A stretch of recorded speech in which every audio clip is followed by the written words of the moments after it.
Oh, Sandro! Hey, Sandro! Hey, Jack. It's us, the Mogwai show, Oldie but a Mogwai.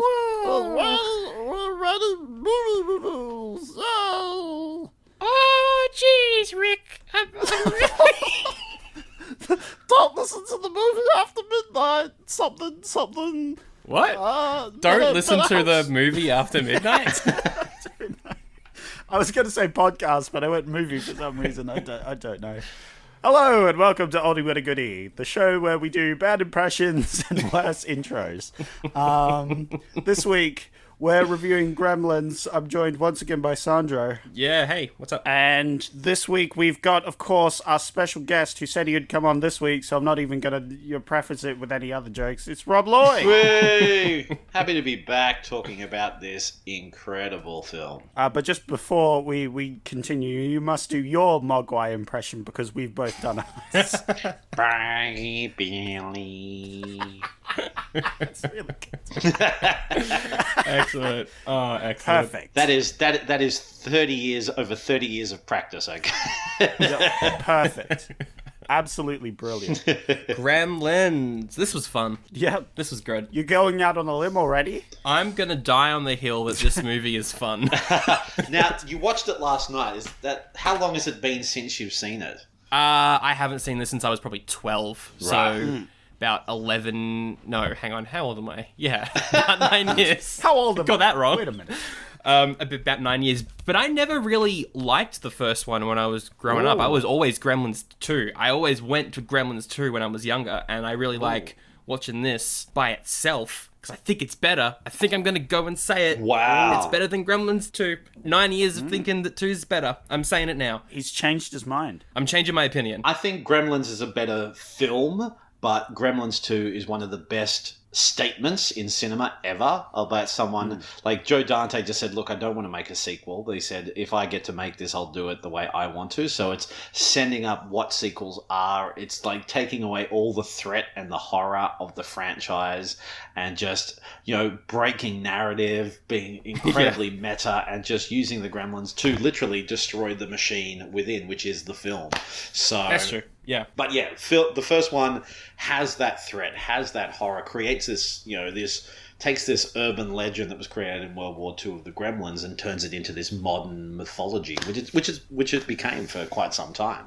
Yeah, I think it's a wonderfully put together film, and Joe Dante is such a great director, such a very good, fun director, but understands how to hit the horror of things and the drama of things really well. Now, Zach, this is your second time watching it over the course of the last, year, isn't it?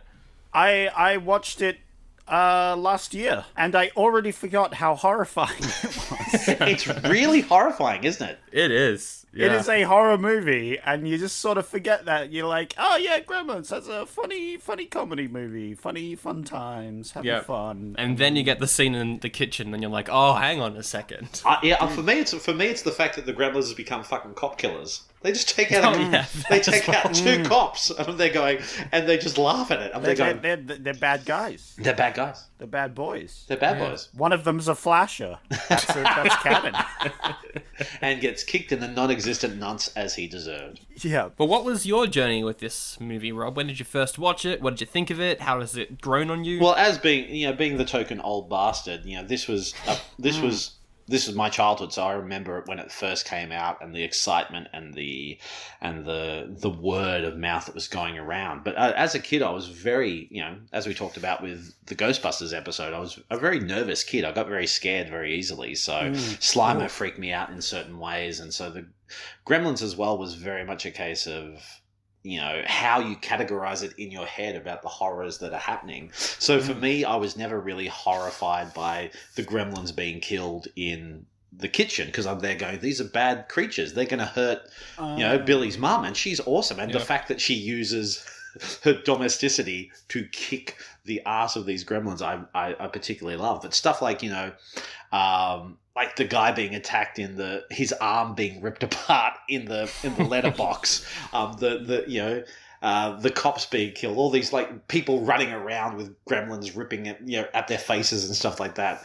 That stuff affected me, but it was sort of like how I compartmentalized it as a kid was sort of like, that was what we used to think. Films were a lot more prone to violence and stuff like that. And because of this film, they actually created a new rating system. Yes, they did. Yeah, between this and Temple of Doom, they were the two ones that did it. Yeah, because at this point there was no PG-13, and so it was through the outcry of how this film was rated and marketed towards families that Spielberg, the power of Spielberg, just went, well, we've got to create a new rating system. And within a couple of months after Spielberg said, you've got to create a new rating system, the American, classification board just went, okay, and bent to the power of Spielberg, who just produced this film, but he was at the height of his power, and they created PG-13. At the height of his power. Unlimited power! the horror aspect of this never really got me when I was younger, compared to Ghostbusters, which did, and I think I've realized why. I saw Ghostbusters when I was 8, 9, I saw this when I was 11-ish, and the thing that's in the middle of that, the thing that has changed me as a person, the thing that changed everything I was scared of was Doctor Who Season 3, Episode 10, Blink, which came in the middle of when I watched these two. And therefore, I wasn't scared of anything ever again after Blink, because that just terrified me so much. Everything else nothing compares to the Weeping Angels, so everything else is a walk in the park. I found it horrifying now, if it's any evidence. I was scared. I was like, oh my god! Yeah. These guys are so violent. Very violent. Look at that guy's poor arm. Yeah. That guy, his poor Kentucky harvester.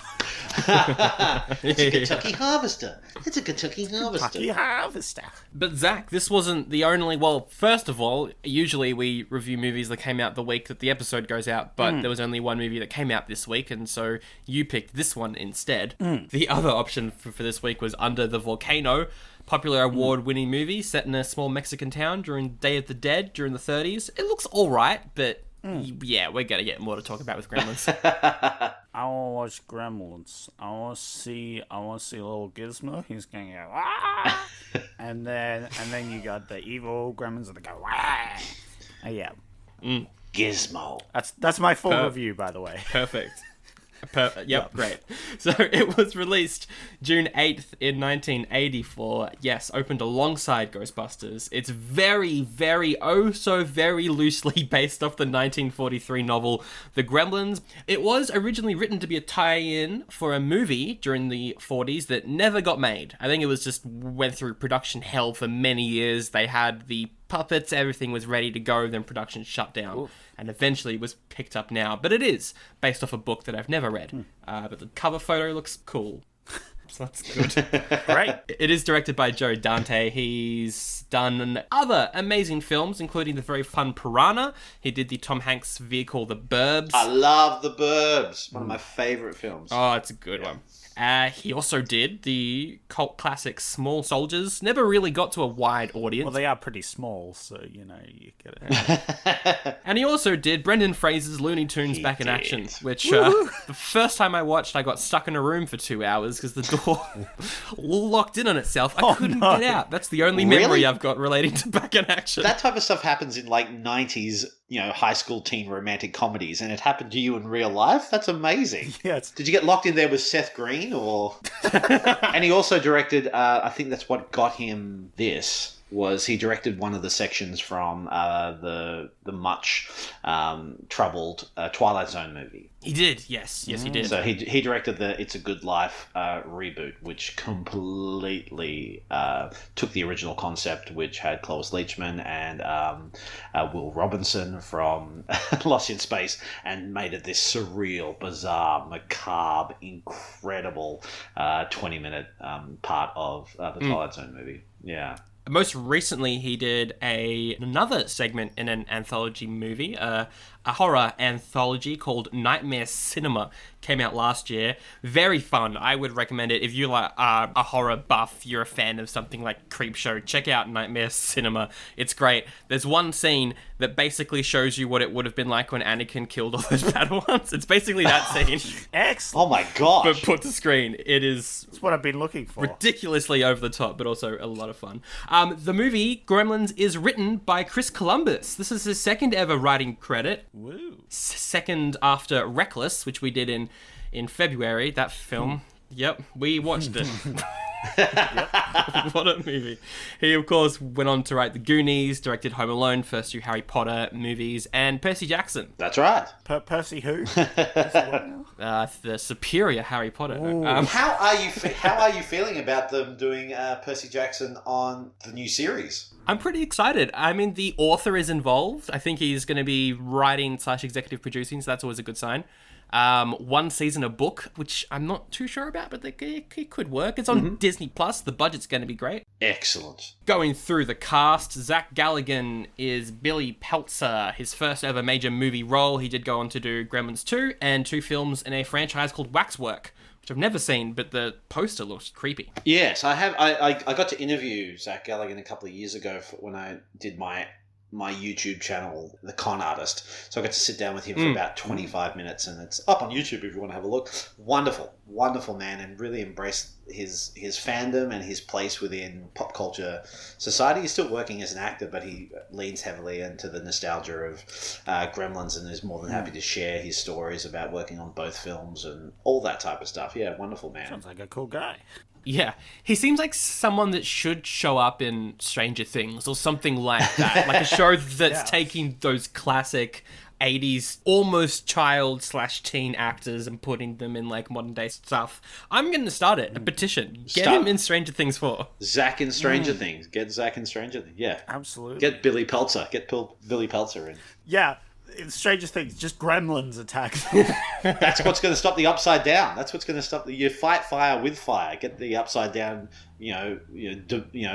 demigods or whatever they're called to be attacked by fucking gremlins. It'll be awesome. Do the whole thing where the movie was just a warning about actual real life gremlins, which actually exist. Oh, yeah. And the reason they actually put the movie out was to warn people about gremlins, even if no one would believe them.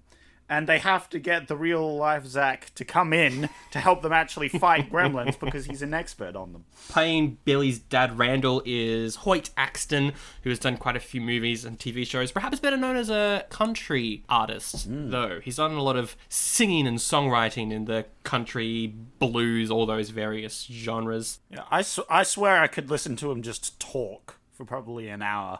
Yeah, he's phenomenal. Just a very deep, luscious voice that I was like, oh... Wait, he's the dad? Okay. Yeah. He gets to do a bit of narrating, and I'm like, this is pretty good. This is a great narrator. Oh, it's his dad. Oh, yeah. Far out. The way the whole... I mean, we're going to do it shot by shot, but how it opens with Hoyt's voice and how the slow motion shots... it started in Chinatown. And it's just this whole... that 80s mythology, which is so visceral. I can still remember how 80s created that mythology of the world in America. That's what Stranger Things has really latched onto.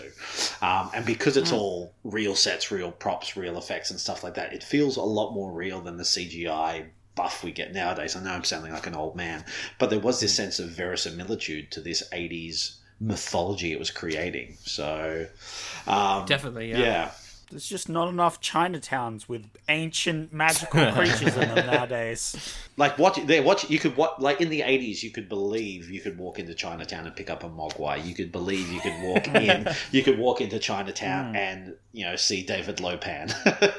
The mum, whose name is Lynn, is played by Frances Lee McCain. She's seen her before. She was also Kevin Bacon's mum in Footloose. So she's of course popping up for the second time this year. We got Phoebe Cates as Kate. Incredible. She's from The Fast Time at Ridgemont High. Was also the lead in Princess Caribou from 1994, one that I still want to check out. Haven't had a chance to watch that from last year. She's great. Yep, and she is great in Drop Dead Fred. She's the lead in Drop Dead Fred. And then there is also Polly Holiday as Mrs. Deagle. She was very popular during the 70s in a sitcom called Alice. Ended up getting a short-lived spin-off of that show as well called Flow. She's not in this movie much, but when she is, it's fantastic. She makes a great impact. She's so good.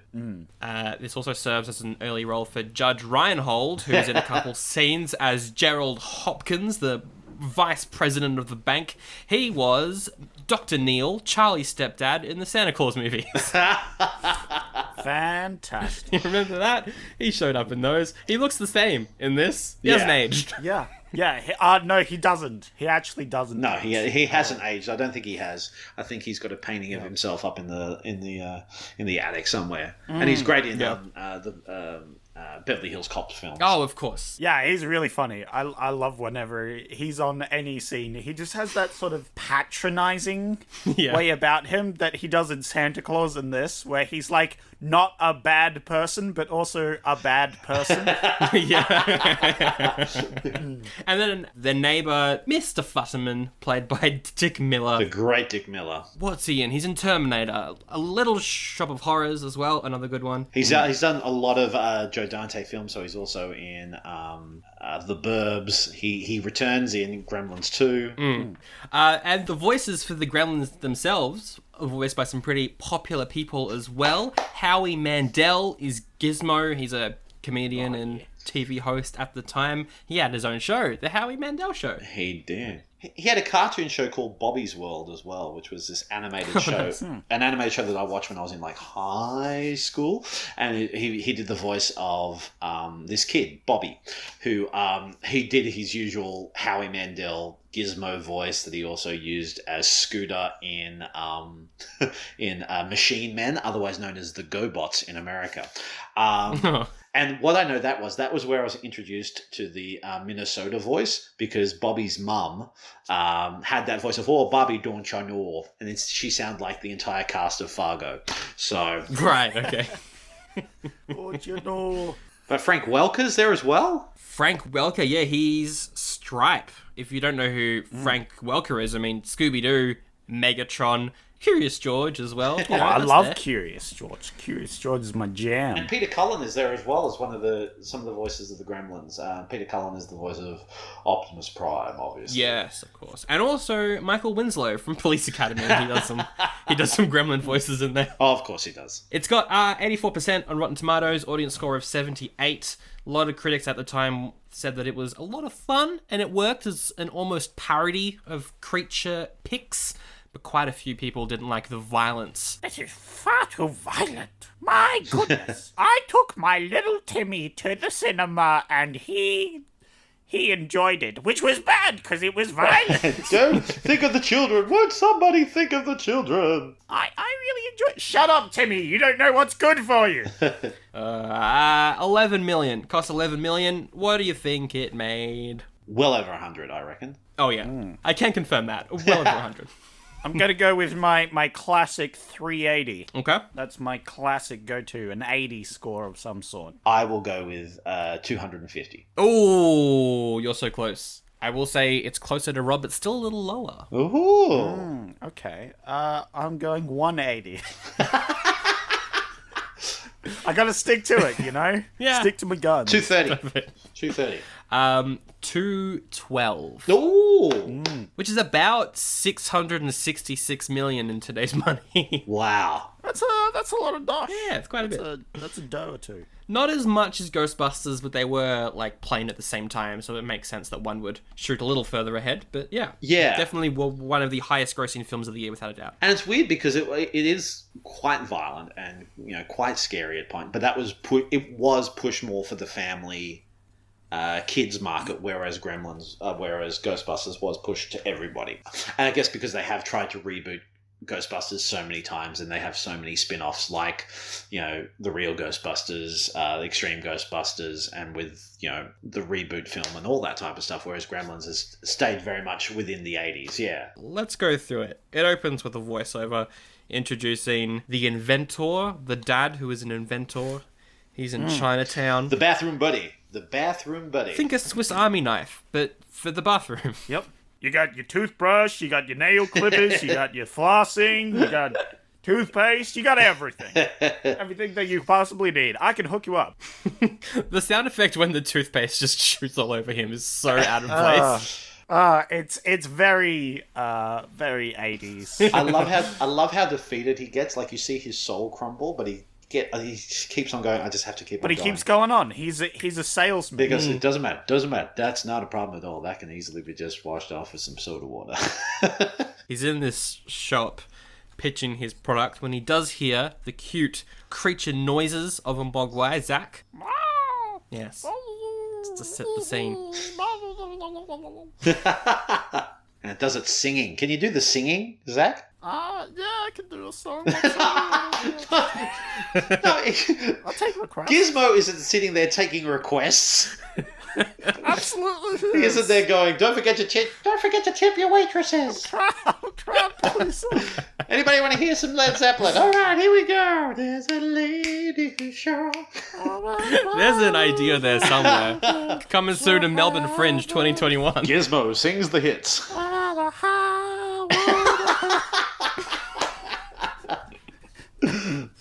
Yeah, sorry, what? What's happening? Amazing, yeah. And then he's like, I want to buy that thing, so it's good. Yep. And the shop owner is like, no, with great power comes great with Mogwai comes much responsibility. Which is practically the same thing. Power, Mogwai, same thing. Sure. It's a cool shot, by the way. I like the aesthetic. And the reveal of Gizmo for the first time just from behind, so the silhouette of the head coming up and you see the hint of the ears. It really just, that whole part of the 80s where you went, we don't have to show everything straight away, as opposed to nowadays when it goes, let's show everything. Let's show the big blue Navi. Let's do it. Yeah. It's like, it feels a bit more mystical, a bit more like ancient magics and stuff are going on here that we don't know about. These are just things that exist. And the mist on the screen, so everything's just slightly out of focus, and it creates this type of this magical air. You could just walk out onto the streets of any, we don't find out which Chinatown. It's just Chinatown. It's a Chinatown. It's a Chinatown, yeah. One of them. So, I mean, I'm coming from a, middle-class white man point of view. I don't know if it's, I don't perceive it as offensive, but of course I don't, because I'm a white guy and I'm not used to that type of thing. But it seems to be this, just like with Big Trouble in Little China, there seems to be this celebration of the culture and embracing of it and never making fun of it. It may be a little bit exploitive, kind of like blaxploitation is, but yeah, there seems to be this honor of that side of the culture. But yeah. I mean, it's not 16 Candles where the joke is that person is not white. So it's not the worst we've seen this year. Yeah, definitely not the worst. It's interesting how, like, we've got a lot of this love for ancient Chinese culture just being around, and it's mystical, and, it has things that we don't understand, sort of thing, that's just permeating around in cinema and stuff like that. And the whole point of the film is, look at how white people fuck up everything. Yeah, exactly. Yeah, well, which is a great movie concept, which I think needs to be explored a bit more. Yeah. It's a great concept, just going, look, white people just want everything, and they just, especially just because I need it. How much money? And it's just, they're going, it's not about, it's sort of like, it is a little jab at, American capitalism and consumerism as part of just respecting what's in nature and respecting the balance of whatever it is. And maybe I'm looking a bit too much into it, but I think that's quite cool. No, I think, like, literally all of the white people are just obsessed with money. Yes. That's like 90% of their thing in the movie. He works at a bank. Yeah. He's an inventor trying to make it big. Like, he's a salesman, that sort of thing. They're all about money and, getting to the top, that sort of thing. Whereas Mogwai, he just wants some chicken. And he wants to be a race car driver. Yeah. Want to flash some people. Wait, that's Gremlin. Wrong one. We do get the rules at this point as well. There are 3 very important rules. Rule number 1, keep him out of the light. He will die in direct sunlight. Especially sunlight. He hates sunlight. Wait half an hour before hopping in a pool after you've eaten. That's one of the important rules. That is actually a myth, by the way. It's just a nonsense. For getting in a pool after eating? Yeah, that it's good. It's a complete myth. You can just eat it. You can eat a sandwich. You won't die by going in the water. Funny fact. I mean, maybe if you go to like an all you can eat and completely stuff yourself, probably don't. I mean, maybe you might have trouble swimming after that, 'cause Yeah. you're a bit, yeah. And then rule number 3, the most important rule, the rule you can never forget, no matter how much he cries or how much he begs, never feed him after midnight. You got it? Yeah. Good lad. I'll keep an eye on my digital clock to make sure that nothing goes wrong. We go to the main town. There's a giant poster for Rockin' Ricky Rialto, and his tagline is, whips out the oldies on something, something, something FM. Whips out the oldies. Whips out the oldies. Oh, yeah. We gotta whip him out. It's meant to be. Slap him on the table. Yeah. That's what we do with our Oldies all the time. Absolutely. Whip him out, slap it on the table. There we go. That's what I do. I'm like, hey, look, it's a copy of Crackers. Slap it on the table. There's an oldie for you. Whip out my Mogwai. Slap it on the table. It's Christmas. This film takes place during Christmas. It's the Yay. original Christmas movie. No, it isn't. Why did I say that? That and Die Hard. Classic Christmas movies. Bailey's there. His car is frozen. It won't start. His neighbor comes over. He's car racist. He doesn't like anything that's not an American car. Unless it's a Connecticut Harvester. A Kentucky Harvester. Oh, Kentucky, sorry. It's a Kentucky Harvester. And that's where we get the first hint of the mythology of Gremlins. Because, Gremlins, they mess with machines. Probably a couple of Gremlins in your car That's right. going about messing with the engine, That's right, yeah. It's just what they do. They're like, Gremlins. this isn't a Kentucky Harvester. We got to break this thing down.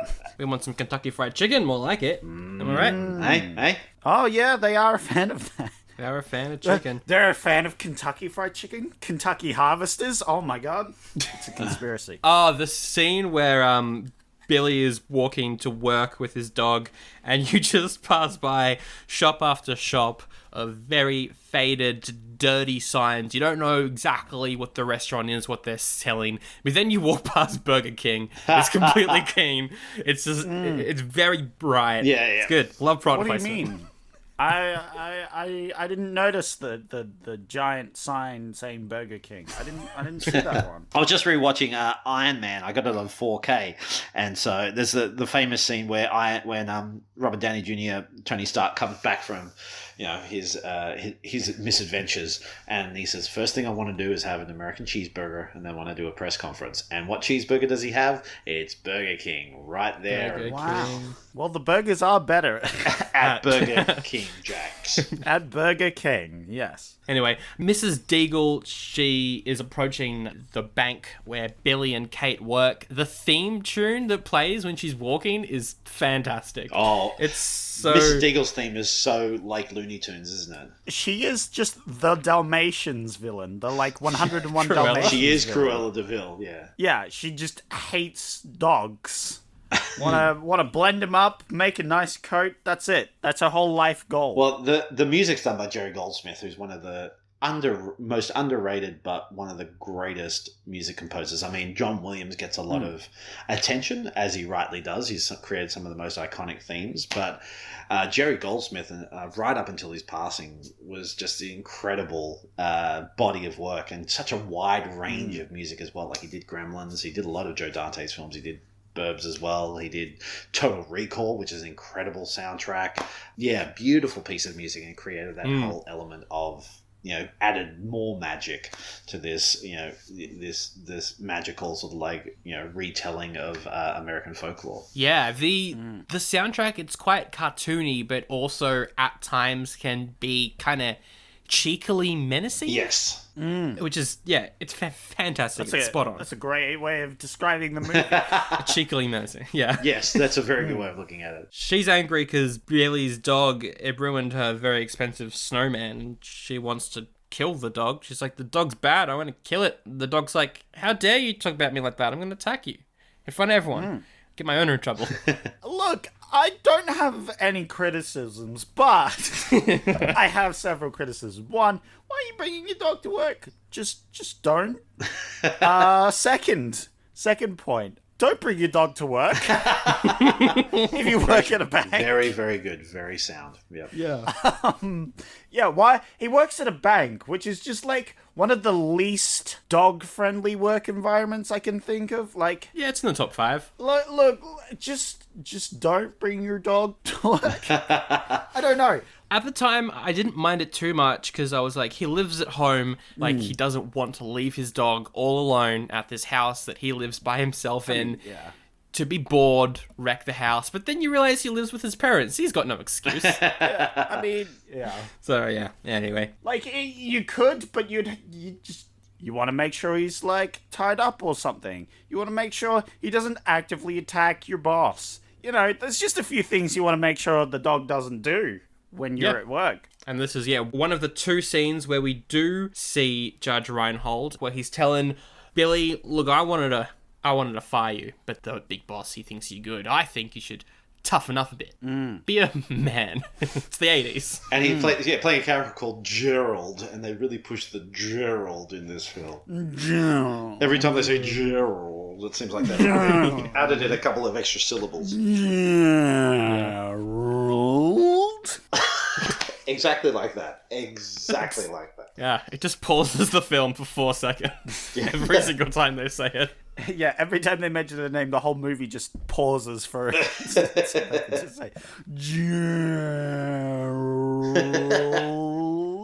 Well, let's cut back to home, though. The dad's back. He's got a gift for Billy. You open it up. It's a little gremlin boy. It's real good. Ooh. The dog's surprisingly calm. Yeah. You know, because I feel like the dog's not that bad, just really hates angry boss ladies.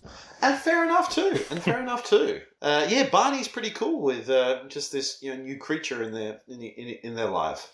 It's one of my favourite moments right at the end where Gizmo goes, bye-bye, woof woof. That's great. They've really just bonded throughout this entire movie. Yeah, absolutely. There's also the quote as well where there's a bright light, the mum's going to take a picture, Oh, no. the flash is on, and Gizmo's like, bright light, which is a quote that has just stuck around my family. Yep. Ever since we first saw this. It's a right classic. ingrained there, yeah. And the amount of expression they could get out of Gizmo especially. Yeah, just the detail with the eyes and the mouth and stuff like that. They get some really good expression. So when he's worried and concerned, powerful expression. Yeah, when he's like smug and when he's like dreaming and he rolls his eyes. There's some great moments when Corey Feldman shows up where you can see just the range of expression they got from this puppet, which was absolutely magical. Yeah, it's awesome. I love it. I love the wah sort of expressions and the like happy, the little just Gizmo waddling about doing his thing, you know? Yeah. Just like, wah, I'm gonna go over here and do this. Like, I love that stuff. It's some of the best stuff in this movie is just some of the puppeteering. It's great. Definitely. It really feels like a character and not just a creature that they use to sell toys. Like, it's a proper character and it's so perfectly done. Gizmo's a wonderful character. You can just see straight away how curious he is and interested he is in finding out about the world. So like he's using 3D glasses, he's watching movies, he's he has a sensitivity to him and he's easily picked on by the other gremlins, but he doesn't let it get to him. He wants to be the adventuring hero. You taught him how to watch television? Of course, that's what the white people do. They get this mogwai, and what do? They teach it to watch television. Yeah. God damn it. It is kind of annoying, though, how the whole, I guess, first 10 minutes with Gizmo is just them shining lights on him and then pouring water all over him. Like, they're not taking care of this little guy. It's like, the dad's like, there's 3 rules, and he lays them out. It's like, cool, all right, let's go break 2 of them almost immediately. First 5 minutes, bloody hell, white people, they just don't know what to do. Jeez. Yeah, they're like, don't shine light on him like this, and they shine light on him. Oh, right, yeah, don't do that. Don't pour water on him like this as they pour. Yeah, it just proves why Gizmo should have just stayed safe and sound in his little box, singing his, doing his requests. In Chinatown, whichever Chinatown that may be. Billy, he brings Pete over, his pal Pete, quite younger than him, and Pete just spills drink all over Gizmo, and a bunch of little baby Grems fly out, quickly grow up. This looks painful. It does, doesn't it? Poor little Gizmo. He's like writhing in pain. Yeah, and he's like beating his hands on his. Oh gosh, and the bubbling of Gizmo's back. Oh yeah. This brings up some of my questions that I have about the Mogwai and how their physiology works. Sure, go ahead. In the natural cycle of things, is this how this is obviously how they procreate. They mitosis themselves out with a bit of extra liquid poured in. Oh, well, that sounds like a good way to do it for them. Is there a critical mass at which they can do that? Is there a limit to how much water? Oh, we don't see one. They just, popping out Yeah. gizmos left, right, and center, you know? When it comes to the ratio of water, so they take it. It's a big spill of juice onto Gizmo, and what, about 5 are created? Yeah, 5. And then they drop 1 drop of water on it in the lab, and 1 comes out. And then, of course, Stripe jumps into the pool, and that creates thousands. If you tossed a gremlin into the ocean, would that destroy the world? Yes. Is my question. Probably. Would that make a continent of, like, pure, solid mogwai that could destroy the world? That's one question I have. What's the feed me after midnight thing? I need this sorted out, because this is the most contentious bit. Well, that's the thing, yeah. When does midnight end? Yeah. When does midnight end? Because then, is that tied to the sun and moon? I think it must be because... Okay, but what happens in the Arctic then? For 6 months of the year, it's sunshine, or 6 months of the year, it's night. Does that mean you can't feed them for 6 months? Look, these are very important questions, and these are the questions... These are questions I needed answers. And you're not the only one. Society needs these questions answered. Yeah, absolutely. Does that mean they can't survive? Also, does denying them food after midnight, is that denying them their natural life cycle? Because clearly this is their juvenile stage. But then why does Gizmo not want to eat? I think he's a special case of not wanting to, like, grow up. Like, he, wants to stay in his juvenile stage. Whereas the rest of them, we clearly see, like, it's natural for them to want to go to the next stage, to get to adult form. Only when they're evil, though. Only, like, because, Gizmo's very much a case of, no, I'm happy the way I am, and I don't really want to get wet. I don't want to break the rules because I like the good that I give to the world. Yeah. However, when these bad things happen to Gizmo, it creates nothing but, it doesn't create a good Gizmo. There's never something. Yeah, it's interesting. Yeah. But is evil their natural cycle, though? Probably. Yeah. Is it wrong to deny them their natural cycle of life in that case? I don't know. Oh, yeah, it's very much a case of, white people fucking it up all over again. So well, I mean, that's definitely, absolutely, I have to agree with that. When Stripe jumps into the pool and creates thousands and thousands of evil gremlins, were they automatically the evolved version of a Mogwai? No, that's very interesting. It shows in the end of Stripe is on touching the water, and you see they're growing out of his back, and they're growing as tiny gremlins. Which is interesting. Yeah. That both stages can pop out more, but they're the different stages. Yes. It's weird. What? How does a Mogwai work in the wild? Is my real question. Like, do they destroy ecosystems? How did we stop the Mogwai? How do you stop a Mogwai? Are we all going to die? Is Mogwai the end? These are my questions. This is the thing. When it's in their natural culture and environment, they exist perfectly, and they have for thousands of years. As soon as as soon as Western culture gets a hold of it, we fuck everything up. We don't know. Oh, absolutely. Yeah. So my theory is that they just live off. They're like an Arctic creature. They like hibernate during the night time. Yeah. And then come out in the spring or whatever. They dip their heads in the water. They spew out a whole ton of them. They eat a whole bunch. They evolve into gremlins. They're awful. And then they go back. They go back to sleep.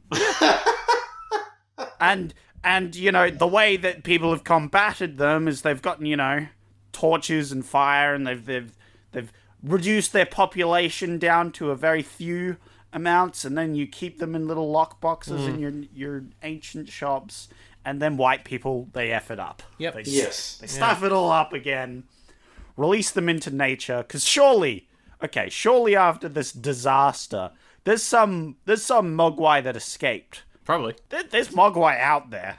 Absolutely. Yeah, Mogwai out there. And I have concerns. And rightly so. Anyway, that's my rant about how we're all going to die. The 5 new gremlins that have been born, they kind of form their own kind of like gang. Yeah, they do. Straight away. They knew exactly what they wanted to do. They knew their purpose was to F shit up. And and just go up against everything. They manipulate Billy. They are so violent and intimidating towards Gizmo. They throw darts at him. They throw him into the garbage chute. Oh, it's horrible. It's awful. They tie the dog up. Tie poor old Barney up. Yeah. The poor thing. He hangs around for a bit in the air, and I'm like, oh, that poor doggo. In the cold winter weather. Oh. And that goes with my theory. I think naturally, like, their natural state is these horrible gremlin things, and Gizmo has learnt over time to become a good little... To control, yeah. And that's why Gizmo can't watch TV, because as we know, TV makes people evil. Exactly. Yes, it's a fact. But Gizmo uses it in a positive way. He watches all Cary Grant movies and learns how to drive a Barbie car. I've got the quote here, and I do quote this directly. Yum, yum, yum, yum, yum, yum, yum, yum, yum, yum, yum, yum, yum, yum, yum, yum, yum. Because they're very hungry. Yep. Give me that chicken. Could you repeat that again? That was... Oh, sure, yeah. I'm just... Yeah. Yum, yum, yum, yum, yum, yum, yum, yum, yum, yum. Take that, Shakespeare. And that's my new ringtone. Perfect. They're hungry. Billy looks over. He sees it's half an hour until midnight. He's like, yeah, I'll feed you guys. Why not? Gives them some chicken. Giz is like, no thanks. I love the facial expression that Gizmo does as he watches them chow down on some chicken, and he's just like, ugh. 1, bad manners. 2, I know it's past midnight. This is going to end poorly. 3, ugh. And you can pick up on the fact that it is past midnight as well, because during this sequence, Billy and Pete, they showed their teacher Gizmo's ability to make new creatures and created a new one, and the teacher has got that in his laboratory. And on the clock in the background, you see that it's 2:30 a.m. Well, there you go. Ah, I didn't know that. Why the hell is a teacher still at school at 2:30 in the friggin' morning? Well, one of his students just dropped off a creature that can mitosis through water. Well, there you go. There you go. It's what came first, the chicken or the egg? They both came at the same time. Think about farming mogwai to make, like, mogwai sandwiches or mogwai burgers. Oh, wow. Think about you just... Sorry, I gotta bring this up. Sorry, vegetarians, but, like, you just get a bucket of water, sploosh. All right, meat's up. You know? I mean, you're not wrong, but What do they taste like? Are they just 99% water? Are they just fluffy bags of liquid? Yeah, they're like watermelon. They're furry watermelon. Yeah. Do they just pop? Can we solve world hunger with mogwai? That's another question. There we go. I think we can solve it. Just piff one into the ocean. See what happens. just that's the ocean out there where we farm all the food from this giant ocean. The ocean made of solid mogwai. Oh, wow. Makes you think. Really makes you think. Anyway, the gremlins have all turned into eggs. They're going through their metamorphosis stage, you know, Yeah. their natural life cycle. And that sequence is done really well. Like just how disgusting those eggs look. Oh yeah, they're like alien eggs. Yeah. Yeah. They're like they give strong alien vibes. Like, don't touch these eggs. Definitely. And the first thing any character does is put their face directly over Oh, it. Even in this absolutely. movie, they put their face directly over the White egg. people, It's all guys. very slimy as well. They're all gooey. There's a quote because they go to the teacher, and the gremlin in the teacher's lab has also gotten itself turned into an egg, and they're talking about like a metamorphosis and what is happening. And Pete says, in response to the teacher saying he's going through changes, a lot of changes, Pete says, just like my mother, which is What? what a quote. Oh, good on you, Pete. Yep. Anyway, they all hatch. They wreak havoc in the bedroom, in the house, in the bedroom. In the bedroom, I bet they do. They wreak havoc in that bedroom, all right. Oh yeah, there's so much water you wouldn't believe. Oh no. Moisture. There's some incredible shots in that first sequence where Billy's mum is in the house alone. So you've got the shadow, the silhouette of the gremlin's head coming up, just beautifully. Like the head's the last thing to tilt up, just in the shadow, and then it fades away. And the music's great with a wah. It's just really. And so that first shot is just the gremlin sitting there on the bench eating gingerbread man. Yeah. Absolutely. There's also this scene with the teacher as well, who's in the classroom, and he has to turn off the projector that's currently running, turns away, the projector turns back on again. It's pretty classic stuff, but it's very, very well directed. Beautifully directed. Yeah. And like the hand coming out and getting is it the Reese's Pieces? Or no, that's an E.T. This is some sort of bar. Yeah. Oh, speaking of E.T., there is a moment where Billy's mum goes on the phone and is like, there's some weird stuff happening in the house. And one of the gremlins pulls the phone cord loose while saying phone home.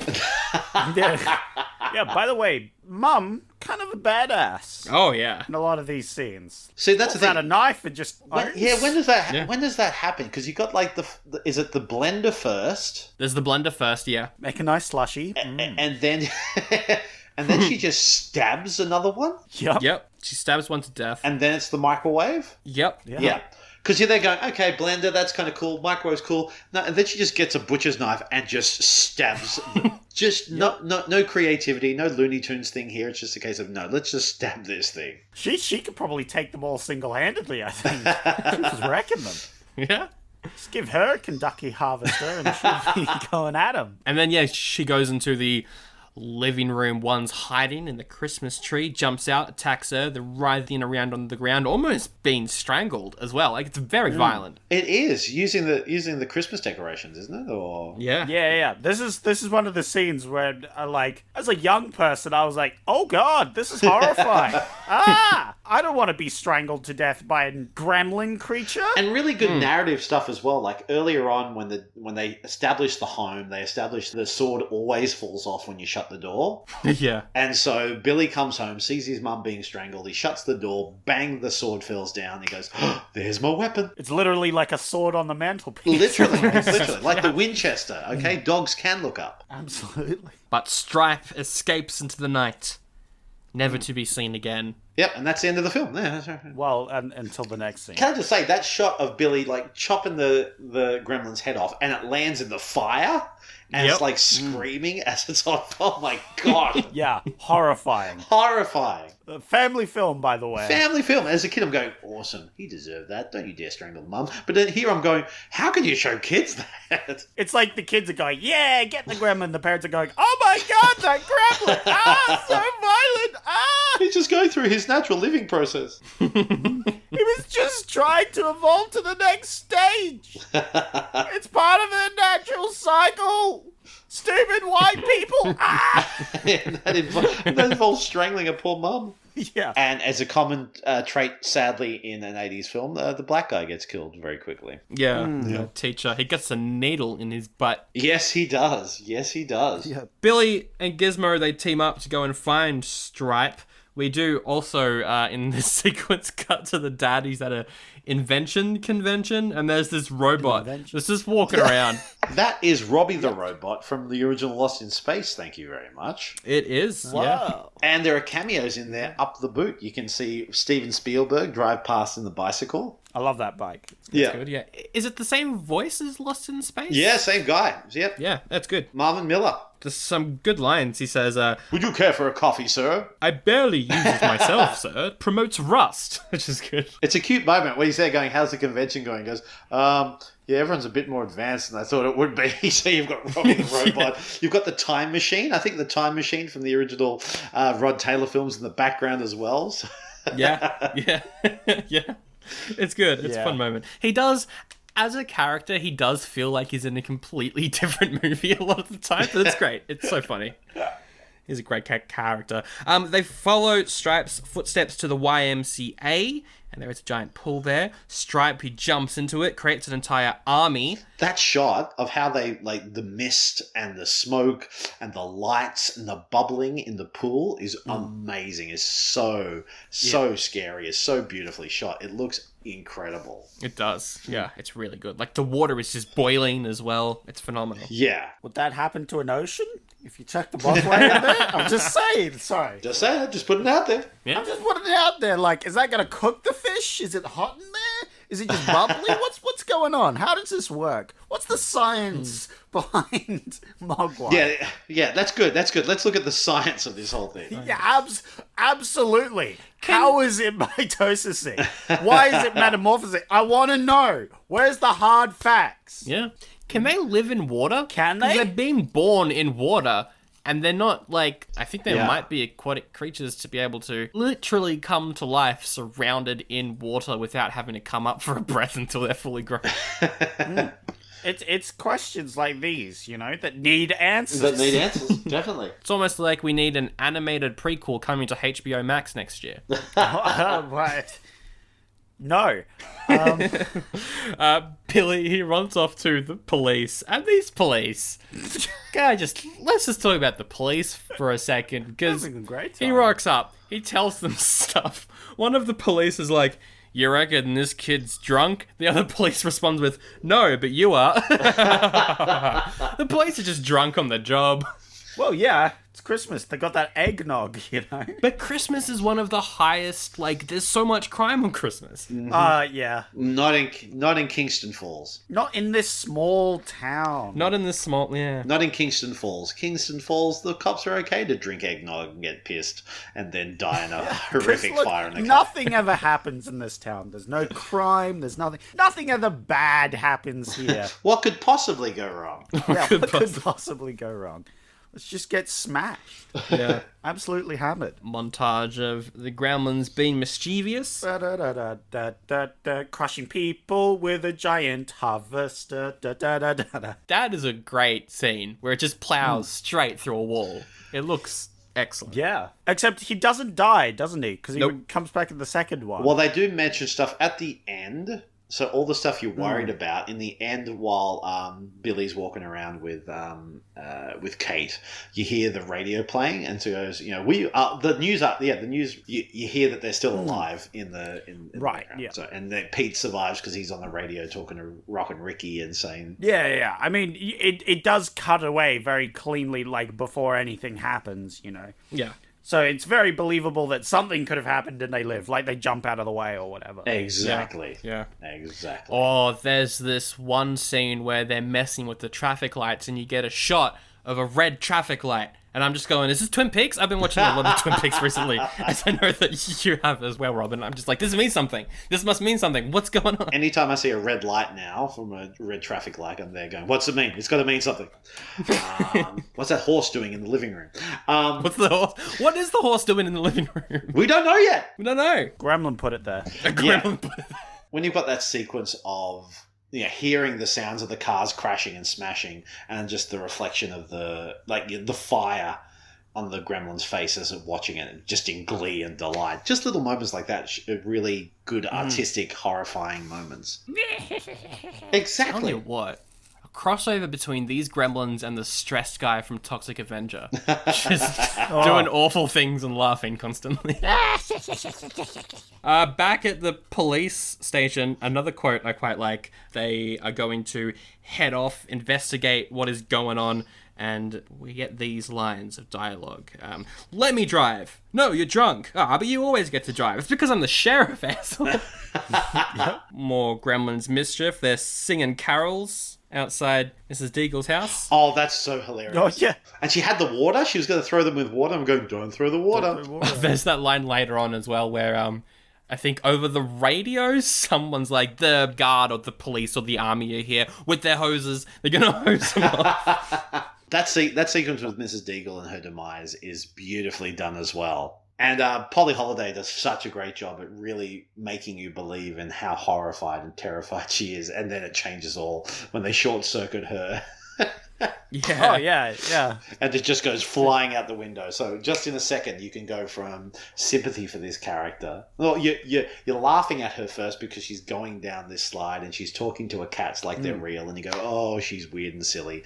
Then you see the Gremlins and you're laughing at them because they're carol singing. And then you're feeling sorry for her because she's being menaced by these creatures. And then she flies up at rocket speed up the stairs on this thing and flies out the window. And then you're laughing at her. It's a it's a roller coaster of emotions, boys. It's a roller coaster. Absolute roller coaster. Actually, it's a slide, but anyway. She's got to be dead. Come on. at her age, being flung out of a window. The cops are dead, and Deagle's dead. Yeah. They're all also at Dory's Tavern having a great time. This scene goes on forever, but I love it. It's great. so good. I love it so much. There's been a lot of people who are actually saying that Gremlins is racially insensitive, and that the Gremlins are a representation of American black culture because they're eating fried chicken, because they're doing breakdancing and they're listening to hip hop music. They are wearing sunglasses at night, which is like the cliche of black culture in America. So there's definitely arguments there. It hasn't got as much traction as some other insensitive representations in other movies, but there are some people who have taken offense to it and saw that the Gremlins were a representation, a mocking of African American culture, which I don't think anybody who wrote it was looking to represent, especially because there's also not just hip hop music being listened to. They are listening to Peter Gabriel and dancing to Peter Gabriel as well, and he's the Which is just the evilest of music. and whitest of white music as well. So but it does go on, that scene. It just goes on like there's smoking, there's drinking, there's flashing. They have a society, and the longer they live, the more like civilized they sort of become. That's what I'm saying, Like, the longer they exist, the more like rational and less crazy, Yeah, that's why Gizmo, he's a real nice guy. He's a real good boy. Whereas the fresh Gremlins out the pool, they're going around crashing into things, Exactly, throwing old ladies out the window. Kate is in there and she's using the flash on her camera to get away. Very smart. I like how in this scene she's just serving drinks, and they're like, "Yep, we just have this lady. She's here. She serves drinks. She's cool." This is the thing. They're drinking beer. Oh, but they're not multiplying. Yeah. So compounding beer like hops, does that stop them? Hops or yeast. It could be yeast. It could be yeast. I think it's yeast over hops because they're probably drinking lager. So, Yeah, that's true. I mean, I don't know. You don't know what they're drinking. They could be. Are they drinking different types of drinks? And none of them? Does alcohol itself? This is well before cider and craft beer was becoming a thing. So they go, "Oh, is this a sour beer? Is this this is sour. Yeah. Is this a Pimm's? Excuse me, do you have any IPAs? Chocolate raspberry milkshake IPA, please. Thank you. Oh God, yeah. yeah. It's an uneasy truce between Kate and the Gremlins because they want to be still served, but she's not feeling safe. It's like the tavern's just become like a really shady tavern rather than like nice bar. It's just like a sleazy one where all the bad guys hang out. They're all gangsters now. It's great. I love the gangster ones where they're playing poker and then one of them just shoots the other one. Oh, that's a great sequence. It's great. So And they're all just like, where do they get the guns from? yeah, what? I mean, they probably just broke into a gun store, but like still. But they're tiny guns. They're not like normal sized guns. They're tiny guns. Yeah, that is true. I really like the little moments of absolute insanity that doesn't make any sense. So it cuts to a part of the bar where they're playing cards and one gets shot. And then it cuts to this old guy in the corner going, "Bidoo, and then the gremlin comes up with a sock puppet. I just said going, why? What the? Okay, I'm just And a kid, I'm going, this seems legitimate. Could probably watch like an entire movie of just Gremlin Society. Easily, Yeah. easily. That should have been turned into a TV series in the late 90s. Absolutely. Yeah. She manages to escape the tavern, meets up with Billy. They go hide in the bank, and that's where we get her monologue about how she found her father stuck in a chimney. He tried to climb down, pretend to be Santa Claus, and just got stuck in there for a full day. Whoops. How horrified is poor old Gizmo hearing this story? Like, you see more emotion on Gizmo than you do on poor old Billy's face at this moment. Yeah, he's like, oh, yep, dead dad, heard this story before. Jeez. Get over it. The line right at the end, though, when she's like, "And that's how I found out there was no Santa Claus," is just a punch. It's just a punch in your gut. Like, it's a good line. Very well written. Super well delivered. Yeah, she does an incredible job. She's a wonderful performer. And it's on a Dutch angle. I think it's on a Dutch angle a bit as well. It's like lower down, and it's got the flame in front of her. Yeah, it's a beautiful sequence. No, it's excellent stuff. And meanwhile, we cut to the Gremlins in a movie theater watching Snow White. Watching Snow White, and they love it. They love it. They're sitting there doing nothing. They're just sitting there in the cinema. And then the Gremlins up in the projection booth just cause it to stuff up, and then it starts playing it. And the look on all their faces, they're just going, yeah, we're just happy sitting around and all that type of stuff. And then the movie starts and they all just look of, what is this? Yes. Finally, we have found the evilest object in the universe to surround ourselves Long with. form Disney Perfect. film. Yes, perfect. It's just great, and just how excited and happy they are, and they just love all of it. I love it as well because they're all singing along to Hi Ho. You cut to Billy, Kate, and Gizmo out in the foyer, and Gizmo is just quietly humming along as well. It's just like, music, I love it. It's good. And you've got all the cutaways, so you've got the Gremlins with the popcorn bags on their ears, and they've got the tubs on their heads, and it's great. But of course, then Stripe has to go out and get some more popcorn, obviously, and that's where. Yeah. But then he gets distracted by something. Oh, he gets all the candy. He wants more yum yum. That's right. Yeah, give me that yum yum. That's Yum right. yum yum. And the film cuts out, and so they see the shadows of Billy and Kate, and they come towards the screen, and the shot of the silhouettes, the shadows of the Gremlins coming towards the screen is so scary, so horrifying, and then they're ripping through the screen, and it's just, that's the stuff of that so many other lesser creature films tried to capture, and they never did it as effectively. He blows up the, they all blow up the theater. The explosion is marvelous. I think it's a miniature. It definitely is a miniature, but it looks phenomenal. Yes. It's a Die Hard. It's a Christmas movie. I'm just saying, they're the same sort of movies, you know? You're not hearing a complaint here. I'm with you. Yeah. Stripe, he, of course, escaped. He's next door getting candy, survived, and the gang, they see him in this department store and run off after him. I love Gizmo throughout this whole sequence. Is the best. He's driving around in his little car. And he apologizes to Barney when he reverses, and Barney has to skip his feet, and he hits Barney, and he goes and drives off again. So he's a considerate driver. Oh, yeah. Can I just say, this supermarket not only has guns, but it also sells crossbows. Yes. So doesn't your one? No, I'm going to demand that my Big W Absolutely. has a crossbow section for adults and, yes, even miniature-sized menaces to society. Absolutely. Speaking of which, the visual of Stripe coming at Billy with a chainsaw is horrifying. Isn't it done so beautifully? Oh, God, it's scary, yeah. And poor old Billy having to use the baseball bat. All the splinters and stuff it's great. And then it knocks him away, and Stripe still holding onto the chainsaw, being dragged down the corridor. Dragged down the corridor, with all the bright lights in his face as well. Yeah, it's good. But he, he finds the high ground. He finds some water. Don't try it. Don't try it, Billy. I have the high ground. He's standing on this fountain. Gizmo opens up the blinds. He falls into the fountain. And then his skeleton jumps out. And then the skeleton. And you see the skeleton melt and ooze and pop.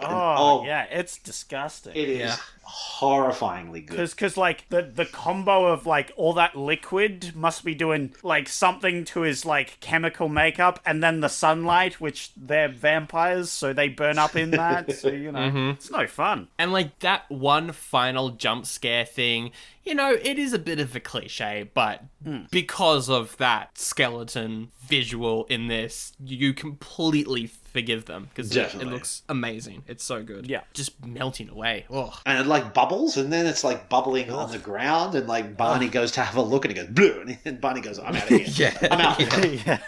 I've been threatened to be killed by Mrs. Deagle. I've been hung up. I call it quits now at bubbling pus on the ground. Yeah. Yep. Nope. That's where I draw the line. We cut to the following evening. The family are all at home, and the shop owner from the start of the film, he shows up, and it's just you did with the Mogwai what you've done with all of nature's gifts. You do not understand. It's a good line. It's a good way to cap off the movie. It's a beautiful end, and it just goes, you are not ready. Really, he should have just said, "Fuck you, white people." Yes. Exactly. God damn it, white people! This is why you can't have nice things, white people. This is why you can't have Mogwai. What do you think of the end? It's kind of cheesy, but when the voiceover is like, if you've got something wrong in your car or your house, it might just be a gremlin. It's very cliche, but I love it. Yeah. Yeah, it's fun. It's good fun. Yeah. I just love how he's walking off with Gizmo, and Gizmo's just so happy to be home, and they're talking. It's great. He's very sad to say goodbye to Billy, and Billy is distraught, clearly. Bye, woof, woof. Yeah, bye-bye, woof woof. Ah, it's good. And that is Gremlins. Yay! There we go. Yeah. What a film. It's a classic. It's fun. It's one that you can just watch endlessly. I don't know. It's probably an oldie from me. It kind of. Oh, no. The puppeteering is excellent. It's very fun. The acting's great the whole way through. You get a real sense of the fact that this is a real town. Like, everyone's got their own personality. It doesn't feel like a bland horror movie setting. And I think it does hold up, and it has that timeless element to it. It's very much clearly made in the 80s, but it's that representation of almost the mythical Americana world of the 80s that, Stranger Things is all about recapturing. This isn't how as America is remembered in reality. This is how America was in cinema and film and TV. So, and very much is that pocket, and it seems timeless as well. You don't need mobile phones. You don't need, all that type of technology or CGI. It's all that case of this. All you need is a bathroom buddy. All you need is the bathroom, or the really bad, the disposable, the ashtray, which causes The smokeless ashtray. the smokeless ashtray. A great gift. Thank you. The egg cracking machine that makes chicken noises every time it cracks. Or the juice maker. Timeless. I ready to get a goodie. I'll give it the where's what's his face's award. Okay. I love puppeteering. I love not CGI. I love I know that's a very I hate CGI. Meh. like CGI's good. I like Lord of the Rings. That's great CGI. But if you can't do it well, just do the puppeteering because you've mastered that. It's great. Yep. Just do that. Yeah. Look at Gremlins. Look at his little face. He's like, ah! Gizmo. Yeah, exactly. I agree. Definitely. And I couldn't find him in this movie, so I'm definitely going to give it. All right. So is it the second Where's Ron Jeremy award for the year? You know what? Yeah, I think it is. I think I'll give it a Where's Ron Jeremy award. Yeah. Where is he? Well, there we go. I didn't see him in this movie, so... Back to back, and they were both released in the same week. So how about that? Yeah. So there you go. It's a good week in 1984. It's a good week. Definitely. I mean, Top Secret also came out that week, and that's also pretty good. So Have you watched it yet? not yet, no. I was going to watch that and Streets of Fire back to back, but I didn't like Streets of Fire, so I just called it a night. Fair enough. Yeah, Top Secret is hilarious. It's very silly. But anyway, before we pitch our own sequels to Gremlins, there is, of course, as you mentioned, Gremlins 2, the new batch from 1990, same director, same cast. It is kind of a parody of the bigger and better Hollywood sequels.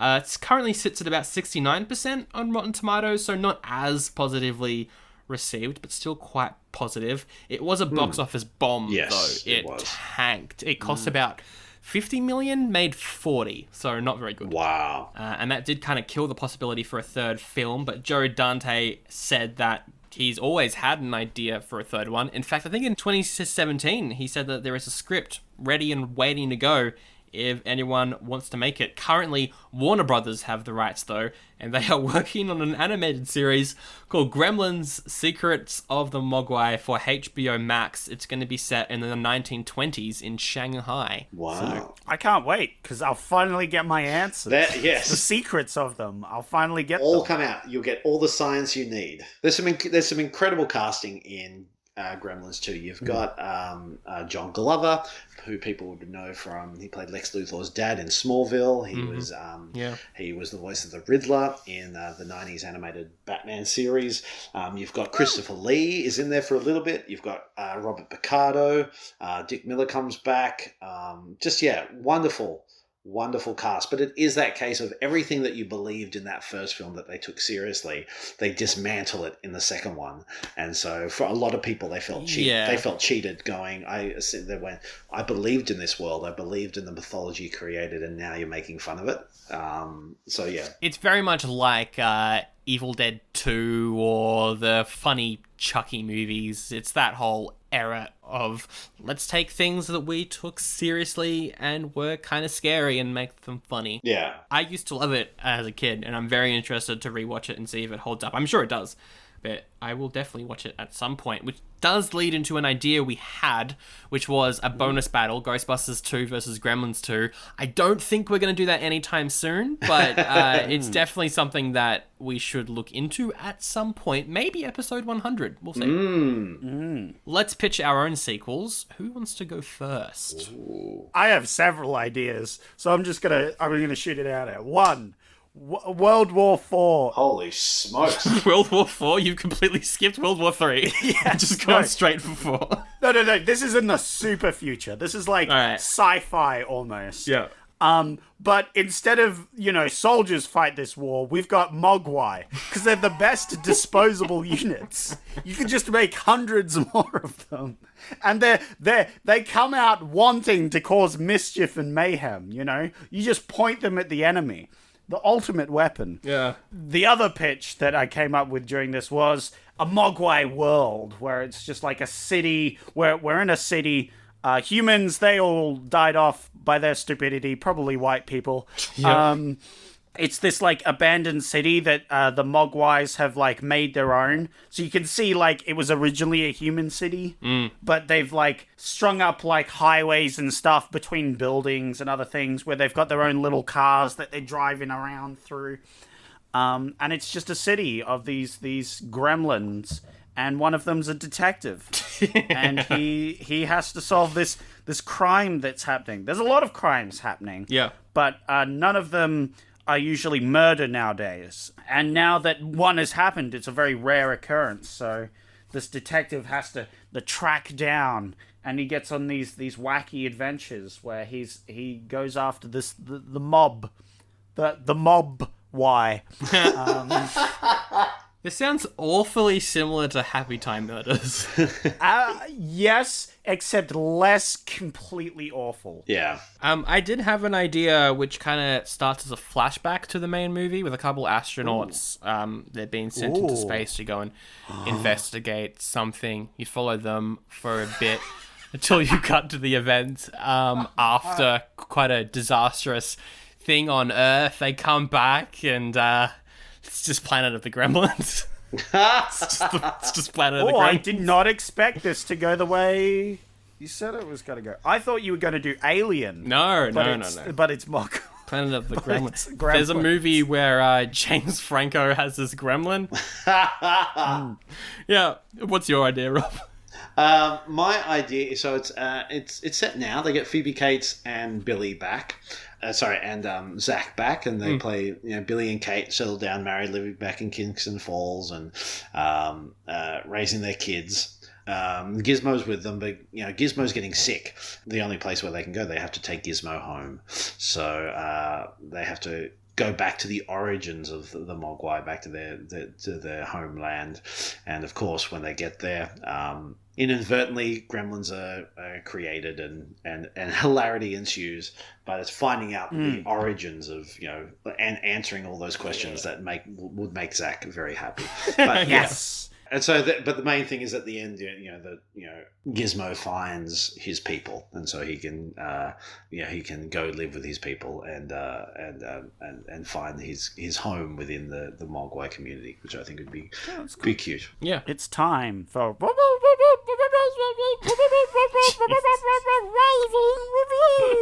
yeah, excellent. With me, Gizmo. It's a part of the show. Oh no! go on Rotten Tomatoes and be like, hey, yo, there's some whack reviews. Because it's a guest episode. It'll be a battle-off. We had a battle-off last week. Was it a tie? It was a tie. It was a tie. Yeah, it was a tie. So this week will be winner takes all, I think. All right. I will give them the review, and they have to guess out of 5 what the score could be. Remember, there's 0.5s. Are we ready? Yep, let's do it. Yes. All right.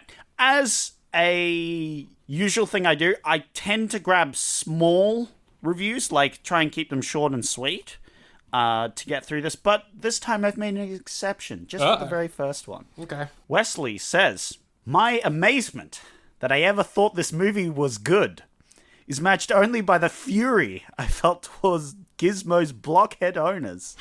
Was there ever a more clueless, ham-handed bunch of unaware klutz? They are the kind of people who dog sit for you and return your dog dead. And then a simple sorry is all they think is needed if you just bumped into you a little too hard at the grocery store. Wow, okay. That's the whole review. What do we think he rated the movie? I might go for a 3. I'm going to go like half a star. It's half a star. It is very half a star. much. He hated this movie. What do you mean? He really hated this movie. Wow. JF says, turn off the audio. Plays better as a silent film. Wow. Okay. I'll go 1. Yeah, I'll go 2. You got 2? It's 1.5. You guys, it was right in the middle. You were close. Mr. SD says, it's not what I remembered as a kid for sure. Explanation mark. Doesn't give us anything.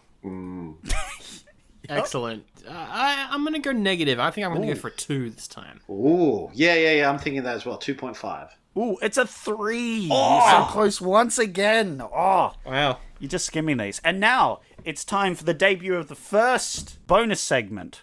This is going to be called No, I'm Special and Your Rating System is Wrong. This is the part where I get a load of reviews which just have a different rating system that people put at the end.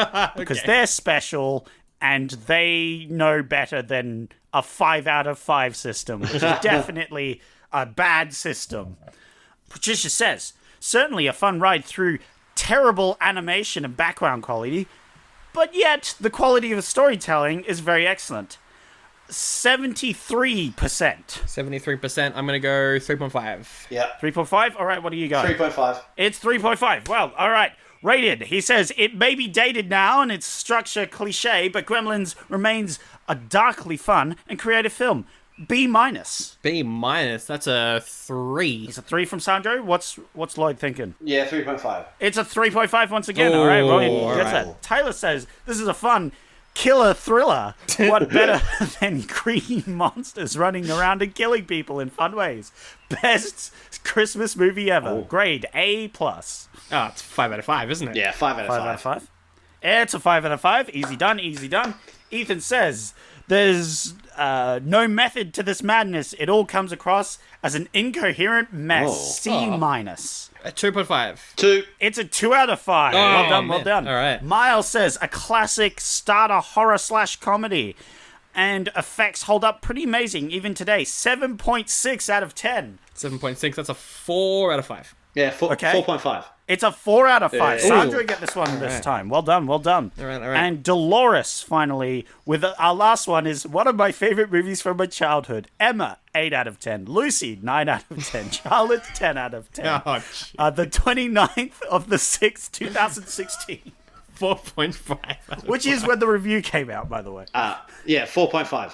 It's a 5 out of 5. I don't think it was a combination of Emma, Lucy's, and Charlotte's reviews. It was just her own. It's just the one person to put it up. Yeah. Well, at the end of that, I am on 3 points. Rob takes the lead with 5 points. Yep. And back to the usual reviews. So we say, from person with no username, it's bad, so bad, I would rather eat 8 cans of spinach than watch it again. Oh my gosh. 1.5? Yeah, I give it a 1. It's a 1.5 out of 5. So I think Zadro gets that one. Vanna says, it's better to go to sleep in your room than see this movie. What? Okay. Yeah, it's better to go to sleep. I'm just going to go 2 Have a again. nap. I'll go 1.5. It's a 2 out of 5. Hey. All right, Oh, all we're right. tied. All right. And then finally, oh, finally. our last review. Ryan says, Blu-ray edition. Thanks, Daniel. Is this person rating the movie or Daniel? Because I think Daniel gets a 5 out of 5. Oh, you're giving a Daniel a 5 out of 5? What are you giving Daniel? Yeah, I'll give Daniel 4 out of 5. 4 out of 5. It's a 4 out of 5. Oh, Well done. taking Well the done, lead. 1 point with 6. There we go. Boom. And that is the end of the episode. Thank you for listening. As always, Rob, plug your socials. Find me on Instagram and Twitter with at FutureRobbie, BBY. You can find me on Facebook as well, my professional page, Rob Lloyd Actor, my Doctor Who themed page, Rob Lloyd Who Me. And keep in touch with me that way. Awesome. And also Nerd Out, the show that we do sometimes. Yes, we do.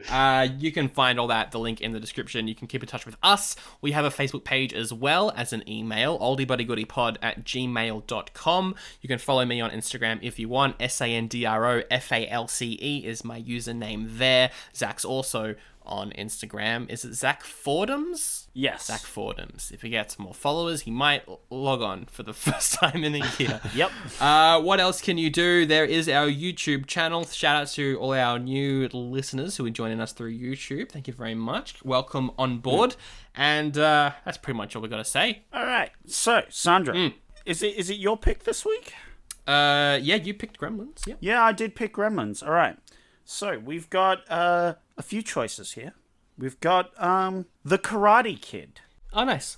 You may have heard of that one. Oh, yeah. And then we have Rhinestone. Yep. Dolly Parton bets that she can turn the next person she sees into a great musician. Unfortunately, the next person she sees is Sylvester Stallone. Wah, wah, wah. Yeah. So the choice is absolute trash and a classic, The Karate Kid. You watched The Karate Kid last year, right? For our episode on The Karate Kid 4? Yes, I did. And it was The Karate Kid.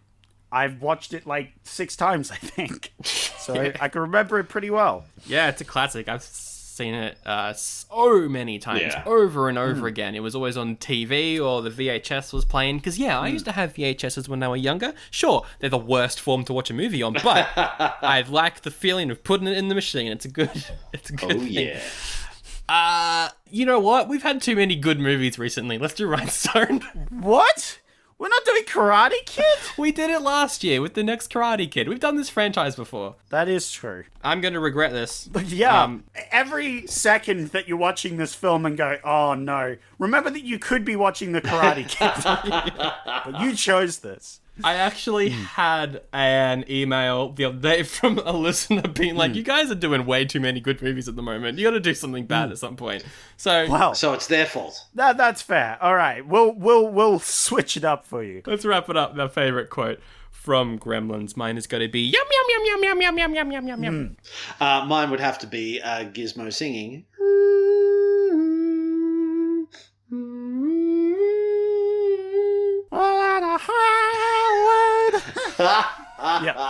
Yeah. And mine would have to be, this is a fun killer thriller. What better than green monsters running around killing people in fun ways? Best cinema movie ever. Grade A+. Direct quote. Thanks for the Blu-ray. Thanks for the Blu-ray. Thanks, Daniel. Thanks, Daniel.